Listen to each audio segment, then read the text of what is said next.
Jedda Atkinson-Costa, Wamba Wamba, Yorta Yorta, Muddy Muddy, Brappa Brappa, General Member for the Metro Region. I would like to acknowledge country and its custodians, the Wurundjeri Woiwurrung people of the Kulin Nations. I pay my deepest respects to elders past and present and extend that respect to all First Peoples here today. I would also like to acknowledge my mother, Cecily Atkinson, watching on this morning. I know how much this moment means to our entire family and community. I acknowledge my grandmothers, Lona Day, my great-grandmothers, Chrissy Day and Isabella McGee Atkinson, and my great-grandfather, Henry Day. I hold space for the many emotions felt as we gather in this parliament, established on stolen land. These walls have witnessed the passing of laws and policies that sought to erase our peoples, cultures, lands and waters.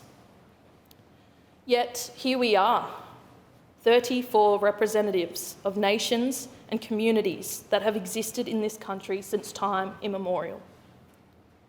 My name is Jedda Atkinson-Costa. I'm a proud Wamba Wamba, Yorta Yorta, Muddy Muddy and Barappa Barappa woman. I pay tribute to my late father, Taneka, and his people of the Cape Verde Islands in West Africa. My parents taught me that the liberation of marginalised peoples is tied to the liberation of all Indigenous peoples.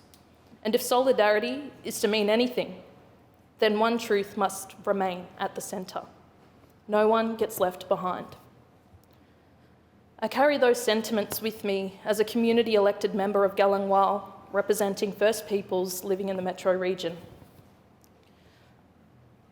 I grew up in a home where the door was always open. There was always an auntie dropping by, a cousin needing a couch for the night, or a young person looking for a warm meal and a hug. My mother would give her last dollar to make sure a child had school lunch. She would give her own clothes for someone to walk into work with dignity. It wasn't charity, it was community. That care was passed down through generations of women, elders and family who lived by the simple principle that no one gets left behind. But the community I grew up in looks different now. Too many of those faces are gone.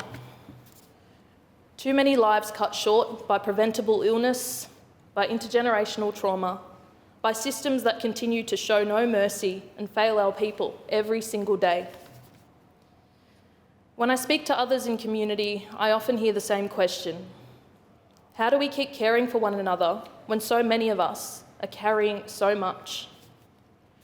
That question matters because we now stand here in the treaty era.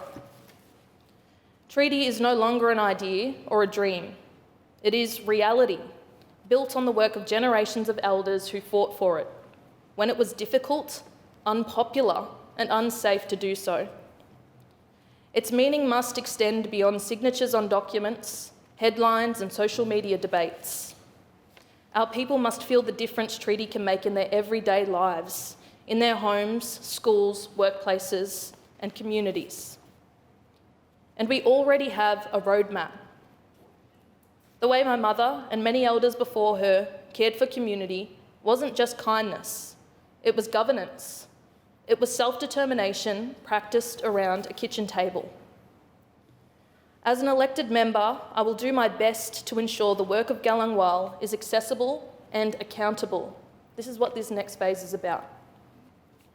People should be able to understand it, participate in it, and help shape its future. If governments are genuine about walking with us, then truth-telling and the implementation of all Yurruk Justice Commission recommendations must remain a priority. Healing, cultural safety, and intergenerational learning must sit at the centre of this work. And we must continue investing in the places where hope is already being built, in our organisations, in our young leaders, our language revival efforts, and our Caring for Country programs. Treaty will not be perfect, but within its imperfection is an opportunity to restore rights, rebuild relationships, and turn agreement into accountability. The real test of treaty will not be what is written on paper. It will be whether our people feel genuinely held through the change ahead. The future we build must do what our elders have always done: make space for everyone.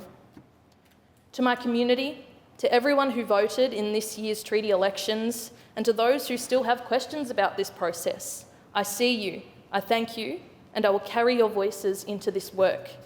I'm deeply honoured to have been elected, and I enter this space with gratitude, purpose, and a commitment anchored in the strength of my ancestors. Thank you, and Gellung Warl.